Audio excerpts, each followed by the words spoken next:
Las abuelas de Plaza de Mayo anunciaron la restitución de la neta 139. Hoy a la tarde van a dar una conferencia de prensa para contar los detalles. Buenos días, estas son las noticias a las 12:30.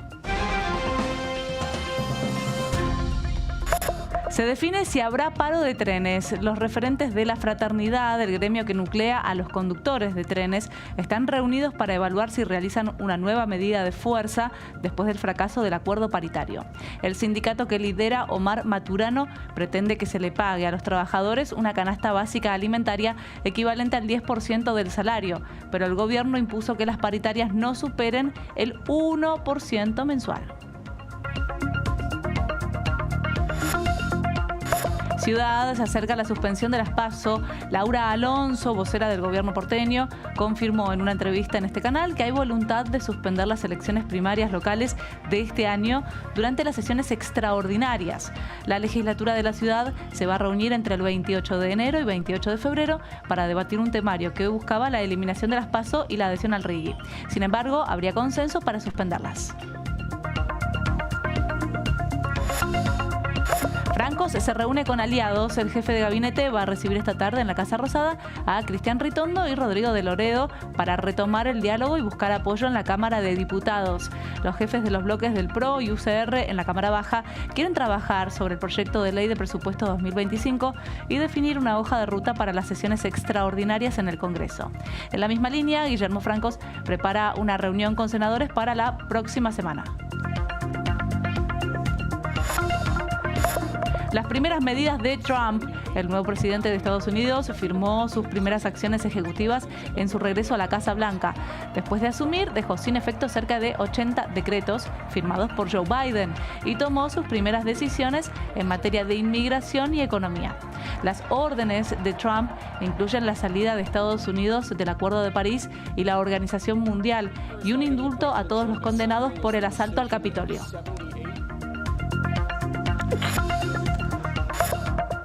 River presenta hoy a sus refuerzos en un partido ante la selección de México en el Estadio Monumental. Así, el equipo conducido por Marcelo Gallardo va a jugar su último partido amistoso antes del comienzo del torneo local. Juanfer Quintero, otro de los pretendidos por River, fue vendido finalmente a América de Cali.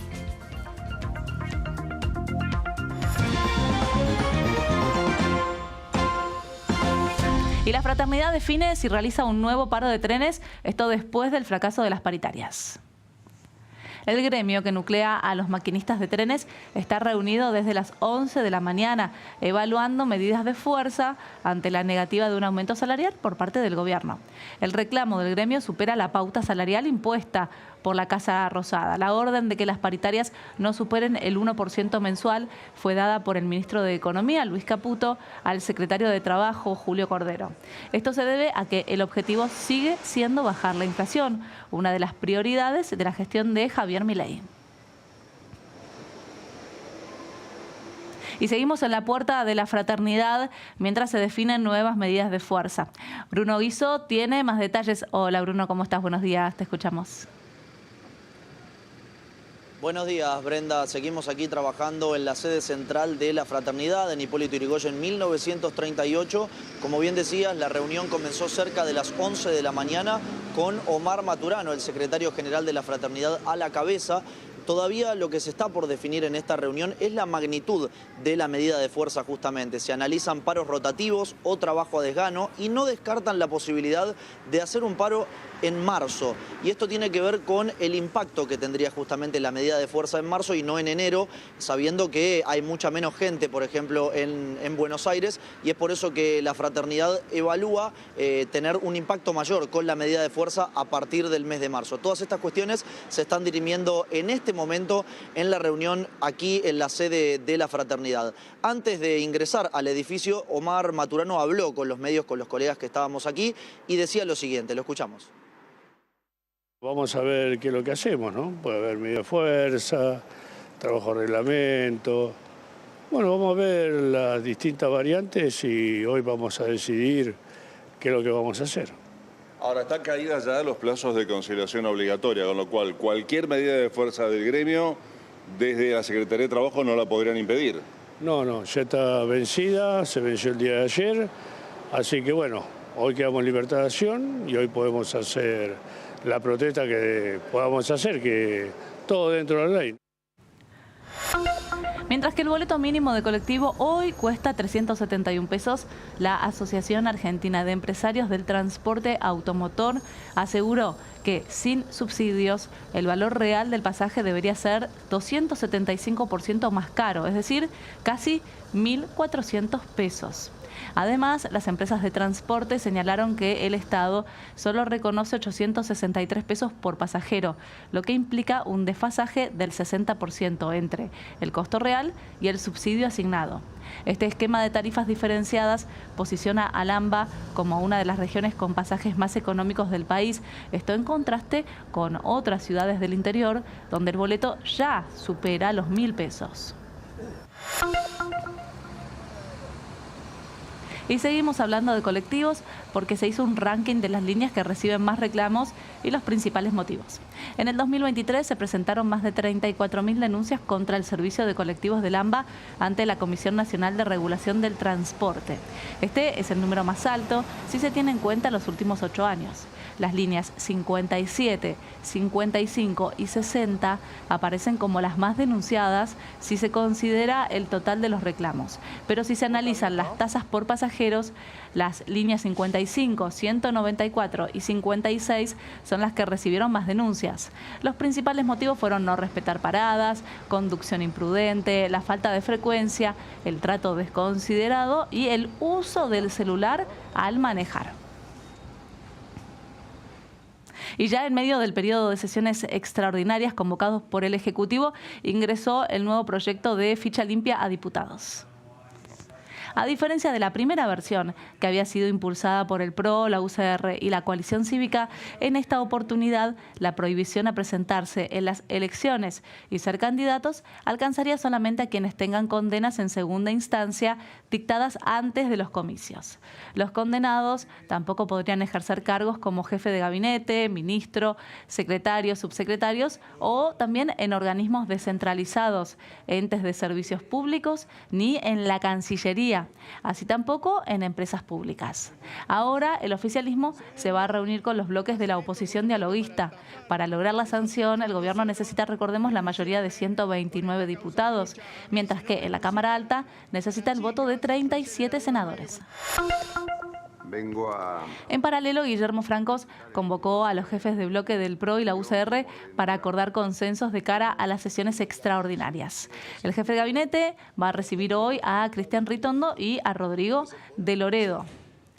También prevé un llamado a los senadores aliados. El gobierno busca aprobar los pliegos de los jueces Ariel Lijo y Manuel García Mancilla para ocupar los puestos de la Corte Suprema, la suspensión o la derogación de las PASO y, como lo mencionamos antes, el proyecto Ficha Limpia. Bien. Pichetto dijo que no a la reunión, ¿no? Porque no quiere reunirse fuera del ámbito legislativo, quiere que las reuniones sean en el ámbito del Congreso. Sí, obviamente, ese fue el planteo que me hizo, me llamó por teléfono para decirme que no, que preferiría no concurrir a la Casa de Gobierno. Yo creo que por el tema de no quedar como mezclado, como que es un bloque próximo, ellos tienen un bloque con distintas posiciones, ¿no? El bloque, el propio diputado Pichetto que lo preside tiene distintas posiciones internas, pero bueno, es una cuestión de ellos, ¿no? Si quieren participar bien, si no quieren participar de estas conversaciones preliminares, bueno, allá ellos. Bueno, todos los temas que integran el temario extraordinario son temas importantes. Ahora, si me pregunta qué tema elegiría yo para poder tratar, y ahí hay varios temas de proyectos que tienen que ver con reformas criminales, penales, que son importantes. Entre ellos está el tema de reiterancia, de juicio en ausencia. Y después del anuncio de que habrá sesiones extraordinarias en la legislatura porteña, a partir del 28 de enero, las fuerzas políticas empezaron las negociaciones por el temario. Entre otros asuntos, hay discusiones por la adhesión a 2 regímenes, el de RI, de incentivos a las grandes inversiones, y el de regularización de activos. En cuanto a las PASO, habría acuerdo para suspenderlas en la ciudad de Buenos Aires. Entendemos que hay una voluntad mayoritaria de los distintos bloques de apoyar es una suspensión solo por este año y es la opción posible, y yo quiero hacer hincapié en esto. Algunas veces lo ideal va en contra de lo posible y hemos decidido dar una discusión que se pueda concretar. Por eso la suspensión es la propuesta que hace el jefe de gobierno, porque la gran mayoría de los bloques políticos representados en la legislatura estarían de acuerdo con avanzar en una suspensión de las PASO en la Ciudad de Buenos Aires para la elección de los cargos legislativos locales. Y después de que los ministros de Seguridad de la ciudad y la provincia se reunieran en La Matanza, hubo críticas y acusaciones cruzadas. Hoy el ministro porteño Waldo Wolf cruzó a su par bonaerense Javier Alonso por haber incumplido un pacto de caballeros. Según el funcionario de Jorge Macri, ambos habían acordado mantenerlo hablado en total resguardo, cosa que Alonso no habría cumplido. En las últimas horas, el funcionario bonaerense lanzó fuertes críticas contra la ciudad.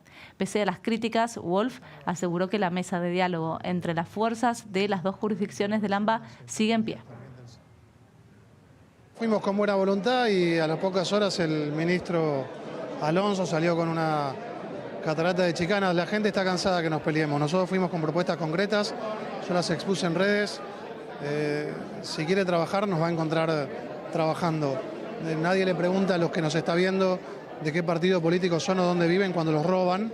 Así que nosotros, desde la ciudad, en cabeza mía en el ministerio, órdenes del jefe de gobierno Jorge Macri, a pesar de sus chicanas, a pesar de sus agresiones, estamos para trabajar. Los policías exponen lo que pasa, pero le pasa a todos los bonaerenses, así que no todos tienen chaleco antibalas. Por eso quiero sentarme a ver cómo podemos colaborar desde la ciudad para mejorar todo el AMBA. No se puede separar la seguridad de un lado o del otro de una avenida, porque no es una cordillera ni un océano, ¿no? Cambiamos de tema para hablar de Puerto Madryn, que es uno de los principales destinos turísticos del país y recibe visitas todo el año. Pero en esta época de verano, el avistamiento de delfines es una de las atracciones más lindas y también un espectáculo impactante. Estos delfines son muy sociables y se acercan a la embarcación en grupos de entre 8 y 15 ejemplares. En el Golfo Nuevo hay una población de 400 delfines oscuros. En esta época del año se alimentan principalmente de anchoas y se puede ver cómo se agrupan en gran número para manejar y dispersar el cardumen. Las excursiones salen desde el muelle Luis Piedrabuena, duran unas 3 horas y se realizan entre 2 y 3 veces por día. Y las prepagas vuelven a aumentar las cuotas y por encima de la inflación. De este y otros temas vamos a hablar después de la pausa. Ya volvemos.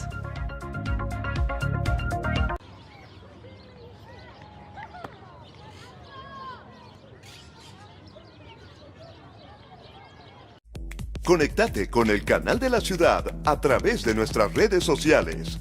Seguinos en X para enterarte de las noticias minuto a minuto.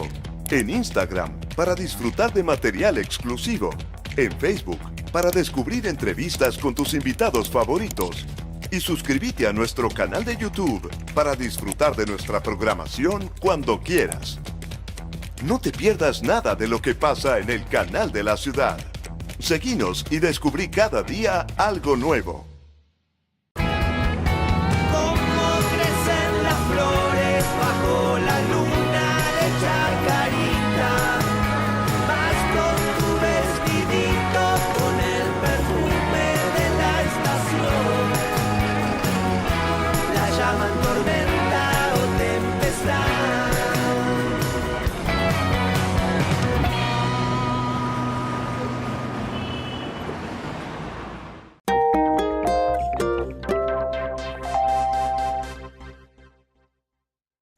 Mercedes Cordero, Vicky Casaurán, Paula Galoni.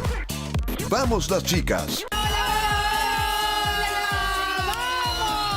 Mucha información hasta las 16. Duki y Emilia, el amor es más fuerte, chicos. Hay reggaetón, pero además lo que sumo son ritmos folclóricos puertorriqueños. Entiendo las realidades y demás, pero ¿qué más quieren de nosotras? ¡Vamos las chicas! De lunes a viernes a las 14 por el canal de la ciudad. Una tarde con amigos, donde te reís y te charlas todo. Eso es Débora sin vueltas. Me dicen todos, qué bronceada que está. Yo no tomo sol, yo corro a las nenas. La vida de una mujer es un quilombo. La de un hombre también. No, perdóname. Mauro y la China son los dos de Piscis. Y eso es como que se pegotean, la gente de Piscis, viste, se encarrota. Débora sin vueltas. De lunes a viernes a las 17. Por el canal de la ciudad.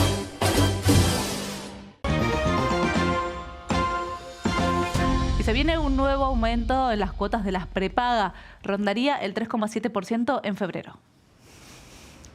Las empresas comunicaron a los afiliados subas de entre 3 y 3,7% y una vez más el aumento supera a la inflación. En lo que va del año el incremento contabiliza 7% y en la actualidad un plan para una persona mayor de 40 años puede costar entre 180 y 200 mil pesos, mientras que un plan para un joven ronda los 113 mil pesos. La Cámara Argentina de Comercio y Servicios informó que en diciembre el consumo creció 1,9% mensual, impulsado por las fiestas. Respecto al mismo mes de 2023, hubo un descenso de 3,4% y el 2024 cerró con una caída acumulada de 7,4%. Mientras avanza el proceso de recategorización, ARCA estableció que las autoridades van a poder cambiar la categoría de los contribuyentes que no lo hayan hecho o que hayan cometido errores dentro de los 10 días hábiles posteriores al plazo previsto. Los contribuyentes tienen tiempo hasta el 5 de febrero para realizar el trámite. Y hablamos ahora de la agenda de Javier Milei. Después de participar en la asunción de Donald Trump, a la noche estuvo en la última gala de los festejos por el comienzo del segundo mandato del presidente de Estados Unidos. Ahí se encontró con el nuevo secretario de Estado, hablamos de Marco Rubio, que fue confirmado hoy por el Senado de ese país. Milei y Rubio posaron para la foto junto con el canciller Gerardo Huerta. Después analizaron informalmente la agenda de América Latina, con especial hincapié en la situación de Venezuela, donde las coincidencias entre Estados Unidos y el gobierno de Milei son absolutas. En Argentina, la oficina del presidente felicitó a Trump, le deseó lo mejor en su segundo mandato y aseguró que llega para unirse a la batalla cultural que está dando nuestro país. El analista político Sergio Berenstein comentó qué temas pueden unir y separar a Trump y Milei. Con la actual administración, el presidente Milei, con la que acaba de asumir, no tiene diferencias filosóficas profundas, por ejemplo, en materia de libre comercio, o, por ejemplo, en relación a Ucrania, ¿no? Por poner dos muy importantes que no son las únicas, con lo cual yo diría, acá hay un alineamiento, es cierto, pero no deja de haber, en todo caso, espacios de disidencia o tensiones en algunas áreas que veremos cómo se resuelven.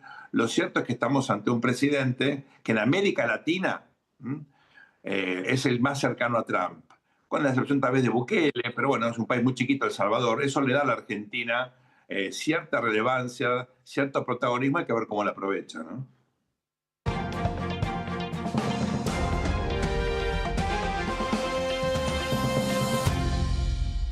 When are you going to talk with the Brazilian president? How do you see your relationship with Latin America and Brazil? Great. Should be great. They need us much more than we need them. We don't need them. They need us. Everybody needs us. Así respondió Donald Trump, quien volvió a la Casa Blanca. En su primera conferencia, una corresponsal brasileña le preguntó sobre la relación con América Latina y Brasil.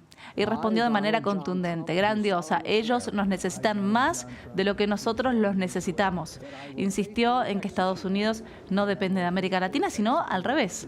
Estas declaraciones marcan un inicio polémico de su mandato y subrayan su postura nacionalista que prioriza los intereses estadounidenses en la región. La declaración generó críticas y debates sobre su impacto en la diplomacia y en el comercio hemisférico. Y en el primer día en la Casa Blanca, Trump revocó cerca de 80 decretos de la administración de Joe Biden. Reinstauró políticas calificadas por analistas como polémicas, tales como la salida del Acuerdo de París y la OMS. Además, adelantó la imposición de aranceles del 25% a México y a Canadá por su insuficiente control sobre la migración y el tráfico de fentanilo. En un discurso prometió declarar la emergencia nacional en la frontera sur y reinstaurar el programa Quédate en México, obligando a solicitantes de asilo a permanecer en el país vecino. Su administración prevé emitir 10 decretos sobre inmigración, eliminando el asilo y ciudadanía por nacimiento, priorizando la seguridad fronteriza y la deportación de inmigrantes indocumentados. El grupo terrorista Hamas anunció la entrega de 4 mujeres israelíes secuestradas en Gaza a cambio de prisioneros palestinos. Esto va a ocurrir el sábado y forma parte de un acuerdo más amplio que ya permitió la liberación de 3 secuestradas el pasado fin de semana. Aún permanecen en Gaza 94 personas de las 251 capturadas el 7 de octubre de 2023, incluidos 34 que, según el ejército israelí, fallecieron. Además, 2 rehenes secuestrados desde 2014 y 2015, junto con el cuerpo de un soldado caído en la guerra de 2014, también van a ser entregados en esta fase del acuerdo. Un incendio en un hotel y centro de esquí en Turquía dejó 66 muertos y 51 heridos. Esto ocurrió en la madrugada en el área del restaurante del hotel y se extendió rápidamente. Equipos de emergencia trabajaron junto a helicópteros en las tareas de rescate. El presidente Erdogan y autoridades internacionales como el primer ministro de Pakistán y la Unión Europea expresaron condolencias. Turquía inició una investigación para determinar responsabilidades. Este destino turístico, uno de los principales del país, quedó marcado por la tragedia en plena temporada invernal.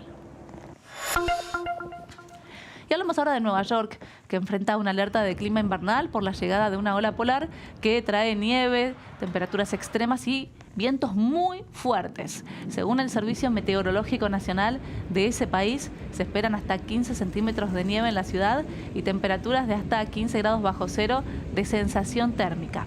La acumulación de nieve va a afectar tanto la ciudad como áreas costeras de Connecticut y Long Island, donde se esperan entre 7 y 12 centímetros de nieve. Y en Chile, 3 brigadistas murieron y 9 resultaron heridos mientras combatían un incendio forestal en la región de la Araucanía. El fuego consumió más de 400 hectáreas y sigue avanzando, según informaron las autoridades locales. Hasta el momento hay 12 incendios activos en todo el país. Se mantiene el alerta rojo y se evacúa a decenas de residentes. Más de 20 brigadistas, apoyados por aviones y helicópteros, trabajan para contener el fuego.